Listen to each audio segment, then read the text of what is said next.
Assalamualaikum. Jangan lupa like, comment, and subscribe.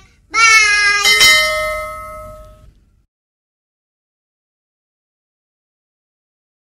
Bismillahirrahmanirrahim.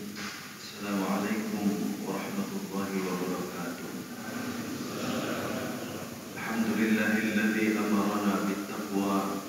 Wassalatu wassalamu ala rasulillahil mustafa Sayyidina Muhammadin ahsanan nas qawlan wa fi'la wa ala alihi wa sahbihi wa man ittaba. Segala puji bagi Allah, alhamdulillah pagi ini kita telah selesai salat subuh secara berjamaah. Salawat dan salam kepada Rasulullah sallallahu alaihi wasallam. Beliau adalah panutan, contoh teladan untuk umat seluruh alam. Yang kami muliakan, kami hormati pengurus Masjid Babut Taqwa Aspol Babut Alam, dan kita muliakan Bapak Imam Salat kita, Bapak Haji Iqbal Hasan, Bapak dan Ibu jamaah subuh keliling di KMA yang dirahmati oleh Allah Subhanahu wa taala. Insyaallah yang akan menjadi penceramah kita pada subuh yang berbahagia ini adalah guru kita, Ustaz Mukhlis Hasballah LC. Dan insyaallah hari Sabtu yang akan datang suling di KMA akan kita lanjutkan di Masjid Al-Ikhlas Kampung Keramat, di Masjid Lorong 6 di Jalan Pojok Balik. Demikian yang dapat kami sampaikan kepada guru kita Ustaz Mukhlis Hasballah LC. Sama-sama kita persilakan. Assalamualaikum warahmatullahi wabarakatuh.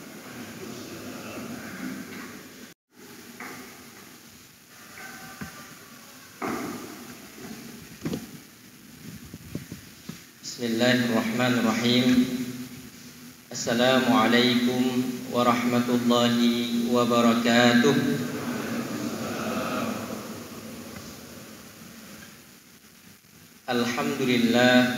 Alhamdulillahi rabbil alamin. Wassalatu wassalamu ala sayyidil mursalin wa ala alihi wa ashabihi ajma'in. Ashhadu an la ilaha illallah wa ashhadu anna Muhammadan abduhu wa rasuluh. Allahumma salli wa sallim ala sayyidina wa maulana wa habibina Muhammad sallallahu alaihi wasallam. Rabbi shrah li sadri wa yassir li amri wahlul 'uqdatam min lisani yafqahu qawli. Yang kami muliakan segenap pengurus Babut Taqwa Aspol, yang kami muliakan guru-guru kami di komunitas subuh keliling beserta segenap pengurus, yang kami muliakan guru-guru kami, orang tua kami yang berhadir di sini.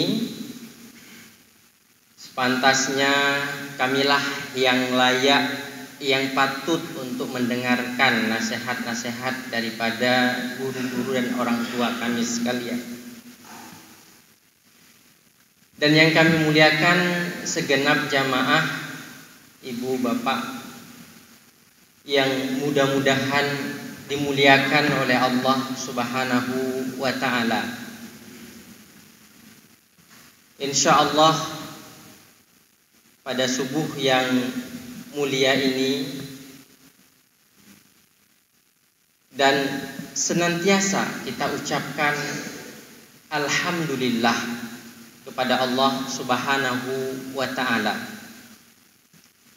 Alhamdulillah Allah selalu memudahkan segala urusan-urusan kita. Kalaupun ada yang belum diselesaikan urusan-urusan kita, maka butuh kepada kesabaran. Sabar itu ada sabar biasa, ada sabar luar biasa.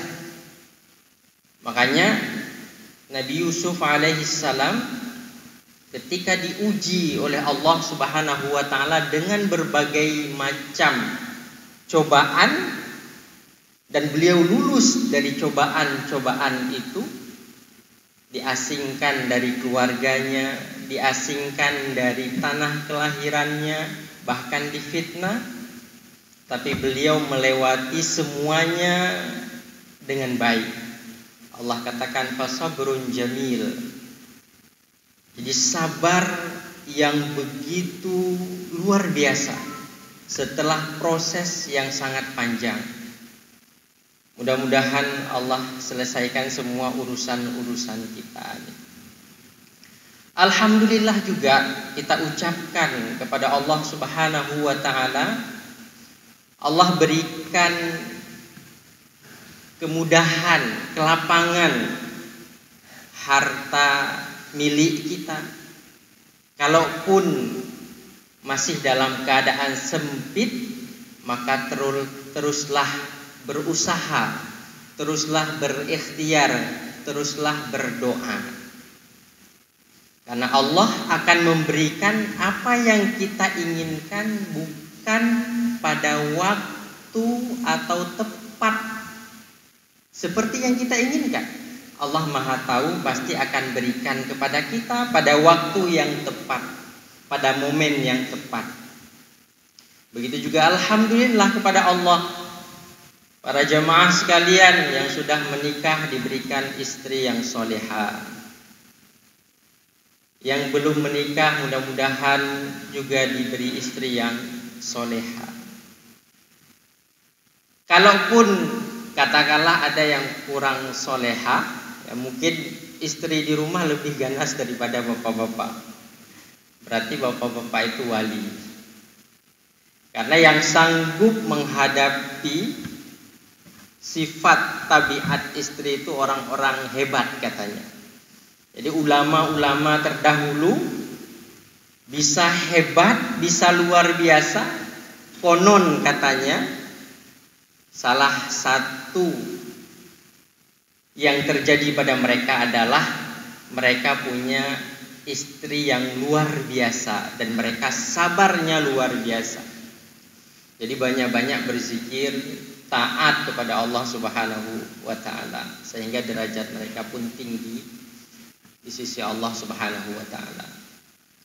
Dan alhamdulillah juga Allah berikan mungkin kepada kita semua atau sebagian kita jabatan, sehat badan, sehat pikiran. Alhamdulillah. Yang intinya sering-sering untuk melantunkan, mengucapkan alhamdulillah wa syukrulillah sekurang-kurangnya. Kalau mau yang lebih sempurna, lebih afdol lagi, sebagai bentuk syukur kita kepada Allah Subhanahu wa ta'ala adalah memanfaatkan apa yang diberikan oleh Allah Subhanahu wa ta'ala untuk Allah. Makanya Rasulullah baginda ketika beliau sholat sunnah sampai tumitnya itu berdarah bengkak. Lima kullu dzalika ya Rasulullah. Untuk apa engkau lakukan semua itu wahai Rasulullah? Laqad ghafarallahu laka ma taqaddama wa ma ta'akhkhar. Bukankah Allah sudah mengampuni semua dosa-dosamu, baik yang belum atau yang akan datang? Kata Rasulullah sallallahu alaihi wasallam, ala akunu abdan syakura, tidak bolehkah aku menjadi hamba yang bersyukur kepada Allah Subhanahu wa ta'ala? Rasulullah mencontohkan bentuk syukur yang sempurna adalah pemberian Allah dimanfaatkan kembali untuk Allah Subhanahu wa ta'ala. Hadirin sidang jamaah subuh yang dimuliakan oleh Allah Subhanahu wa ta'ala. Syukur ini manfaatnya bukan untuk yang lain, untuk kita sendiri. Wa may yashkur fa innama yashkuru li nafsi. Orang-orang yang mau bersyukur itu faedahnya, manfaatnya kembali kepada dirinya sendiri. Wa man kafara fa innallaha ghaniyyun hamid. Kalaulah ada hamba Allah yang tidak mau bersyukur, maka Allah maha kaya, tidak butuh kepada syukur kita. Karena Allah maha segala-galanya. Jadi kita yang butuh syukur, berterima kasih kepada Allah Subhanahu wa taala. La in syakartum la azidannakum. Bersyukur kita kepada Allah Subhanahu wa taala, Allah tambahkan nikmat. Jadi jangan sering-sering mengeluh. Hidup saya susah, serba kekurangan, punya banyak masalah, setiap hari penuh dengan omelan-omelan, setiap hari penuh dengan gerutuan, setiap hari penuh dengan berbagai hal yang tidak positif. Maka Allah akan mendengarkan hal itu, mewujudkan, menyatakan dalam kehidupan kita. Maka jangan pernah bersifat negatif, suuzon dengan kehidupan yang kita alami sekarang, tapi selalu bersyukur kepada Allah Subhanahu wa ta'ala. Dan menurut ahli psikologi, ahli kejiwaan, penelitian demi penelitian dilakukan. Orang-orang yang banyak bersyukur, yang banyak berterima kasih, yang merasa cukup dengan apa yang ia miliki dan sanggup untuk menjalani segala ujian-ujian di setiap harinya, jiwanya itu tenang, hati dan pikirannya itu tentram, orangnya periang, selalu gembira, selalu bahagia, sehingga kebahagiaan yang dia rasakan akan ditularkan kepada orang-orang di sekelilingnya. Anak-anaknya, istri-istrinya juga akan ikut bahagia, ikut senang. Teman kerjanya, lingkungan sosialnya juga akan bahagia, tertular aura positif darinya.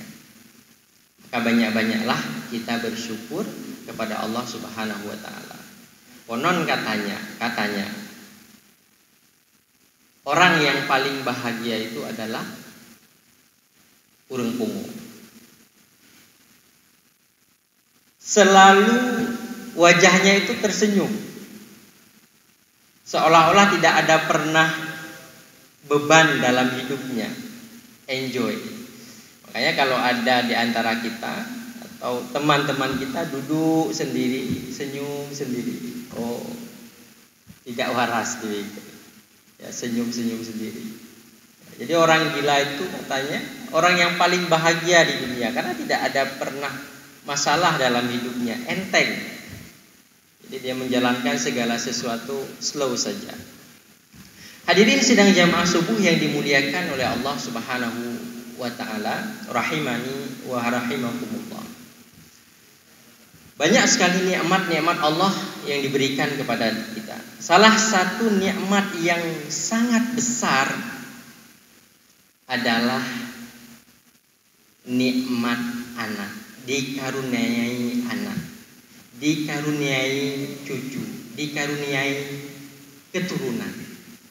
Itu adalah salah satu nikmat terbesar yang Allah berikan kepada umat manusia. Makanya Allah Subhanahu wa taala katakan, al-malu wal banun zinatul hayatid dunya wal baqiyatus salihatu khairun 'inda rabbika wa khairun amala. Al-malu wal banun, harta, kekayaan dan anak-anak adalah zinatud dunya.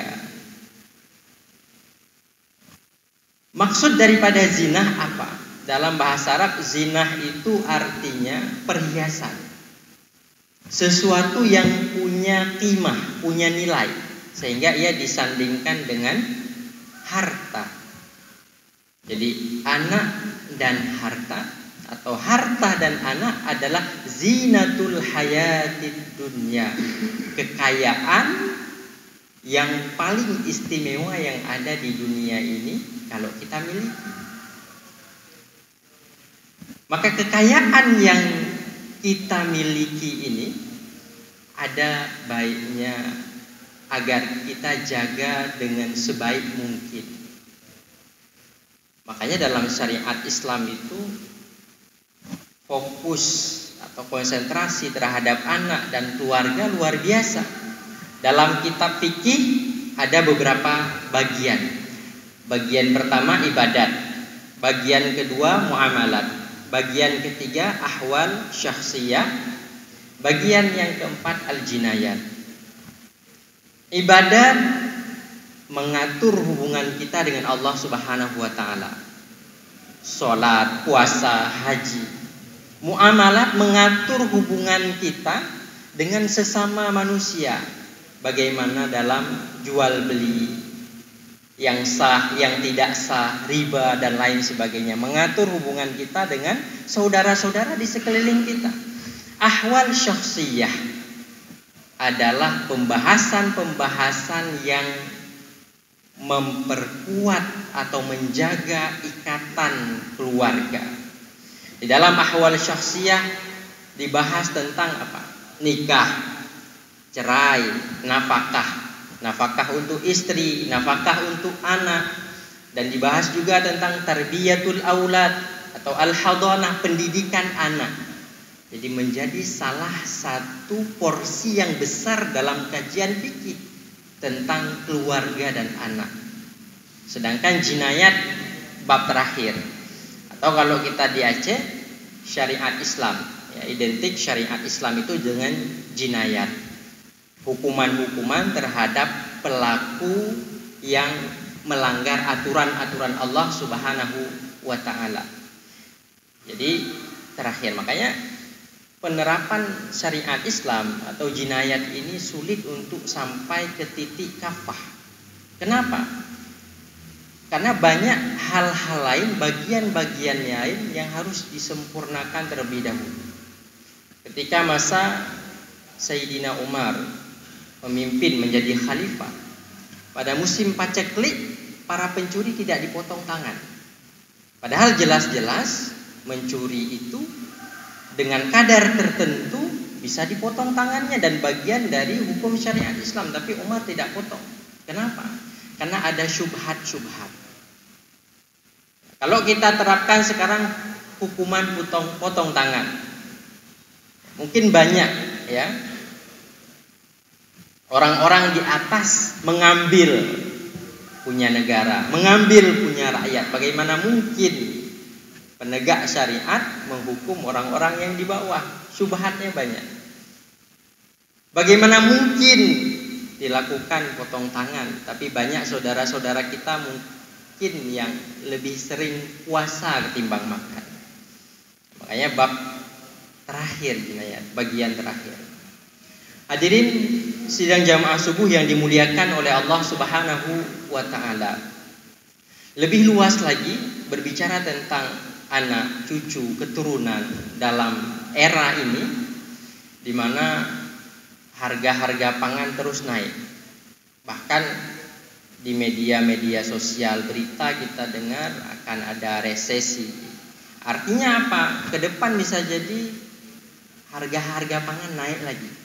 Lapangan pekerjaan makin sulit. Kenapa? Karena Rusia hanai pre-pre perang dengan Ukraina.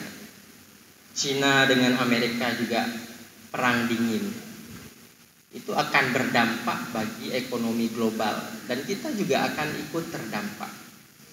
Makanya ulama ya, syariat tadi dan ulama punya perhatian khusus tentang hal ini. Banyak buku-buku yang mungkin bisa kita baca. Misalnya ada salah seorang ulama dari Yaman, Dr. Labib, menulis sebuah buku dalam bahasa Arab, Al-Asasiyat fil Iqtisad Al-Manzili. Diterjemahkan dalam bahasa Indonesia, mengatur keuangan rumah tangga dalam Islam, cetakan Aqwam. Nah, itu disebutkan di sana bagaimana kita selaku umat Islam, selaku pemimpin atau sekurang-kurangnya selaku kepala rumah tangga bisa mengatur keuangan di rumah sedemikian rupa. Sehingga apa? Sehingga kehidupan kita ini bisa berlangsung dengan baik. Kehidupan anak-anak kita ini bisa berlangsung dengan baik. Semuanya aman, tentram, dan mereka bisa beribadah kepada Allah Subhanahu wa ta'ala. Hadirin sidang jamaah subuh yang dimuliakan oleh Allah Subhanahu wa ta'ala. Jadi berbicara tentang anak-anak, apa pentingnya? Karena kita pernah jadi anak-anak juga. Tentu kekurangan-kekurangan yang kita rasakan pada saat ini akan kita evaluasi terhadap anak-anak kita, cucu-cucu kita, keturunan-keturunan kita. Karena mereka adalah pemegang kekuasaan atau orang-orang yang menjaga agama Allah di kemudian hari. Mungkin kita dididik dengan pendidikan yang bagus, digembleng oleh orang tua kita dulu, belum ada teknologi, dulu masih di kampung kita, ke sawah, cari ikan, main layangan, ya, panjat pohon. Kalau sekarang kan anak mana ada lagi? HP, handphone, laptop, ya, nongkrong dan lain sebagainya. Nah, kita sekarang ini bapak-bapak menjadi orang-orang hebat karena dididik oleh orang tua bapak, orang tua ibu yang hebat, sehingga jadilah bapak-bapak sekarang. Tapi pertanyaannya, anak-anak kita, cucu kita, apakah akan sehebat kita? Belum tentu. Artinya perlu ada kesadaran dalam hal itu. Sekurang-kurangnya, ya, kita tidak kuat, tidak mampu mempersiapkan anak-anak dan keturunan kita untuk agama dan bangsa. Sekurang-kurangnya untuk masa depan kita, masa depan keluarga kita, hari-hari tua kita, anak-anak kita di jalan Allah Subhanahu wa ta'ala. Anak-anak kita menaruh perhatian kepada kita dan seterusnya. Sekurang-kurangnya itu. Maka Islam juga mengatur, ya, memberi isyarat bahwa penting sekali untuk memilih istri. Tungkahul mar'atu li arba. Perempuan itu dinikahi karena salah satu dari 4. Kata Rasulullah, fadfar bidzatid din, pilihlah yang baik agamanya, yang bagus agamanya. Yang bagus agamanya. Tapi sekarang udah punya istri semua, ini bapak-bapak udah berumur semua. Tapi masih ada masna wa sulasa wa ruba, Pak. Kalau sepakat di belakang. Ya. Tapi paling tidak ini menjadi acuan bagi anak cucu kita. Fadfar bidzatid din. Al-Imam An-Nawawi menjelaskan bahwa ad-din di sini luas maksudnya. Bisa saja pengetahuan dia terhadap agama, bisa saja ibadahnya, bisa saja hamasahnya, ya, motivasinya terhadap Islam. Tapi yang paling penting di sini ad-din, yang utama adalah akhlak. Karena akhlak di atas segala-galanya. Kalau akhlaknya bagus, maka yang lain juga akan ikut bagus. Tapi kalau akhlaknya jelek, maka susah. Ya, ada orang Aceh bilang namanya pekaten. Ya, pekaten itu, tabiat itu sulit untuk diubah. Salah satu untuk membentuk pekaten, tabiat itu harus dari kecil, digembleng. Menjadi sebuah kebiasaan, menjadi sebuah rutinitas, sehingga dia terbiasa dengan hal-hal yang baik. Dia tahu mana yang baik, mana yang jelek. Hadirin yang dimuliakan oleh Allah Subhanahu wa ta'ala. Selanjutnya, di era ini juga perlu kita perhatikan tentang kesehatan dan gizi anak-anak. Ya, generasi yang kecil ini, bagaimana gizi dan kesehatan mereka. Ini kalau saya lihat sering di mobil bapak-bapak yang dinas, ada tulisannya apa? GISA. Artinya apa, Pak? Wow kampung. GISA kan wow. Nah, tapi bukan itu. Ya, GISA, gerakan imunitas. Ya, imunitas apa? Imunisasi dan stunting Aceh. Artinya masalah gizi anak di Aceh ini luar biasa. Perlu perhatian lebih. Sehingga pemerintah memasang jelas-jelas, ya, anak-anak perlu dijaga. Stunting. Jadi anak-anak tidak cukup gizi. Kalau kita pikir-pikir, Mana susah orang dulu dengan sekarang. Susah dulu cari makan ya, dan lain sebagainya. Sekarang segalanya ada di supermarket, ada di toko kelontong, di pinggir jalan, kios-kios kecil makanan bertebaran.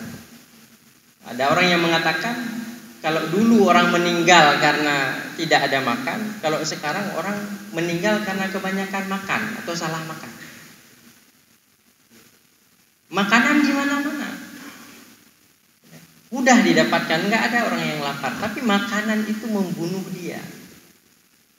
Kalaulah obat anak ya bisa lolos daripada BPOM pengawasan sehingga banyak anak-anak yang kanker meninggal, bagaimana dengan makanan-makanan kimia? Semuanya kimia, merusak anak itu. Jadi akalnya dirusak, kecerdasannya dirusak, fisiknya juga dirusak, mentalnya dirusak. Ya, miati plot honte dapat perang Israel itu Israel lebih dari mana? Kenapa? Generasi yang lemah. Kata orang generasi micin, banyak bahan-bahan kimia. Padahal syariat sudah jelas-jelas menuntun kita semua, mengingatkan kita semua. Bahkan dari dalam kandungan seorang ibu, wal walidatu yurdi'na auladahunna haulaini kamilaini. Si ibu menyusui anak-anaknya itu 2 tahun penuh. Enggak ada susu. Sering kejadian. Faktornya bisa jadi salah makan. Ya, mungkin 1 bulan 30 hari, 25 hari Indomie makannya. Ya, sisanya baru makanan-makanan sehat yang lain. Pantaslah seperti itu. Tapi ini suuzonnya, ya mudah-mudahan tidak ada. Artinya Islam memperhatikan hal-hal seperti itu sehingga Islam ini kuat. Generasi yang akan datang ini adalah generasi yang cerdas, punya mental yang luar biasa, punya mental yang hebat. Ya, diatur semua dalam Islam. Hadirin sidang jamaah subuh yang dimuliakan oleh Allah Subhanahu wa ta'ala.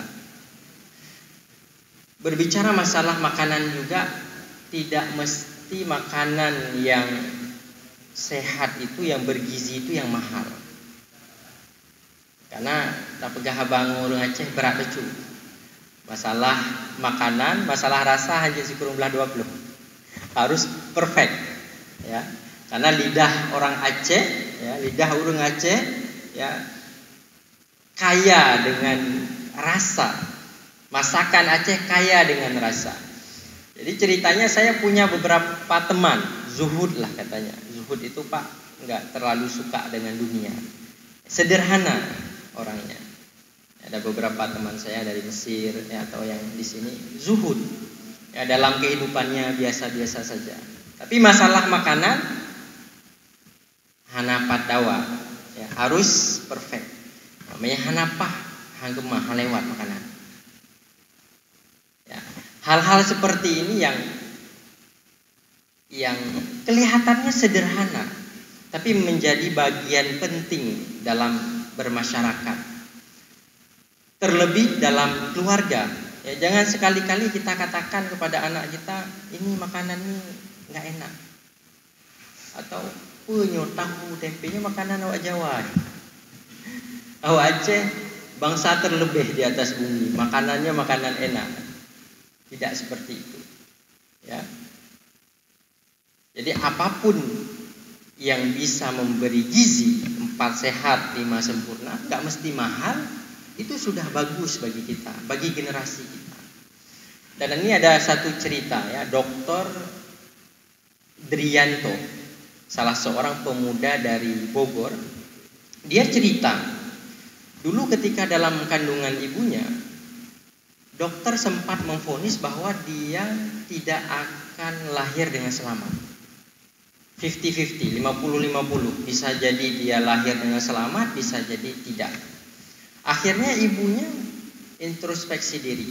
Sehari-harinya itu gak suka makan buah, nggak suka makan sayur, makanannya pilih-pilih, makanannya jajanan-jajanan.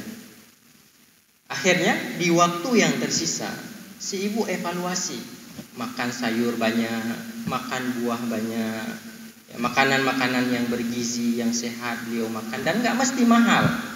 Ya. Akhirnya qadarullah anak ini lahir dengan selamat. Sekarang jadi dokter dan pakar makanan, ya, pakar food makanan. Dan dia pendiri dan pemerhati terhadap tempe. Ya, jadi dia kalau tidak salah mendirikan satu komunitas, ya, meneliti tempe. Ya, sekilas kan tempe apalah. Ya. Tapi dari tempe itu dia simpulkan hal-hal yang luar biasa, bahwa tempe itu rupanya walaupun harganya itu berapa perak, murah, tapi gizinya itu, kandungannya itu sebanding dengan daging. Jadi kalau orang nggak makan daging selama hidupnya, katakanlah dia makan tempe, maka dia jadi anak cerdas. Banyak anak-anak di pinggiran, anak-anak di luar Aceh, nggak ada ikan di sana karena jauh dari laut. Juga mau beli daging ayam nggak sanggup, mahal. Tempe tiap hari, tahu tiap hari. Tapi menjadi anak-anak yang cerdas, anak-anak yang kuat secara mental dan imunitasnya. Dan tempe ini mengajarkan kepada kita bahwa sesuatu yang sederhana belum tentu tidak diperhitungkan. Contoh misalnya, kalau orang-orang di luar mau hebat-hebatan minum kopi ke Starbucks, harganya 1 cup itu 50.000.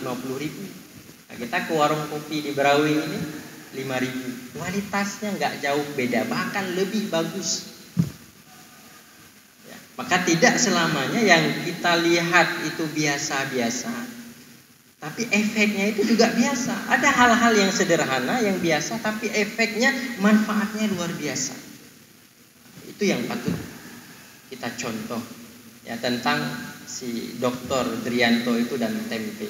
Mudah-mudahan walaupun Bung Karno pernah mengatakan jangan bermental tempe, ya, tapi tempe di era kini dengan kesederhanaannya bisa memberi perubahan dan menguatkan umat Islam. Ya, kalau di Aceh mungkin makanan-makanan yang lain. Hadirin sidang jamaah subuh yang dimuliakan oleh Allah Subhanahu wa ta'ala. Selanjutnya yang menjadi perhatian Islam tentang anak dan keluarga adalah memberi nama anak yang baik-baik. Kata Rasulullah Shallallahu Alaihi Wasallam, sebaik-baik nama adalah Abdurrahman dan Abdullah. Jadi kalau pilih nama anak itu nggak usah macam-macam nama sahabat Rasulullah. Nanti tafaul, niatkan nama ini, semoga ia di kelak hari menjadi seperti sahabat itu. Nama ulama ini kelak dia menjadi ulama itu, tafaul, ada harapan, ada doa yang ditaruh dan dititip di sana. Jangan macam-macam. Ya, pernah saya dengar di Jawa ada anak dipanggil Tony. Namanya Tony. Ditanya sama orang tuanya, "Kenapa namanya Tony?" "Enggak, ini namanya bagus dari Al-Qur'an." "Benar ada di dalam Al-Quran Tony?" "Ada, Ustaz." "Apa?" "A'udzu billahi minasyaitonir rajim." Tony, Todir rajim. Jadi kalau orang Jawa kan nggak ada ta dia kan, to bacanya. Jadi Tony, a'udzu billahi minasyaitonir rajim. Untuk mengusir jin, mengusir syaitan, dijadikan penggalannya untuk nama anaknya. Jadi dalam memilih nama anak nggak mesti aneh-aneh, tapi yang penting tersimpan di baliknya doa dan harapan sehingga dia menjadi orang-orang hebat yang diinginkan oleh agama dan bangsanya. Dan yang terakhir, pendidikan. Dan saya rasa alhamdulillah di Aceh banyak pesantren-pesantren yang bagus, yang luar biasa. Juga banyak ustadz-ustadz yang luar biasa. Mudah-mudahan dengan banyaknya pesantren bisa terus bersaing, ya, terus bersaing, semakin bagus, semakin sempurna, dan Aceh ini benar-benar menjadi daerah yang menerapkan secara syariat, diridhai oleh Allah Subhanahu wa taala. Hadirin sidang jamaah subuh yang dimuliakan oleh Allah Subhanahu wa taala. Mudah-mudahan tausiah singkat dari kami ada manfaatnya bagi pribadi kami sendiri dan bagi orang tua kami sekalian. Mohon maaf apabila ada kesilapan, kesalahan, salah kata. Aku qauli hadza astaghfirullah li wa lakum. Wassalamualaikum warahmatullahi wabarakatuh.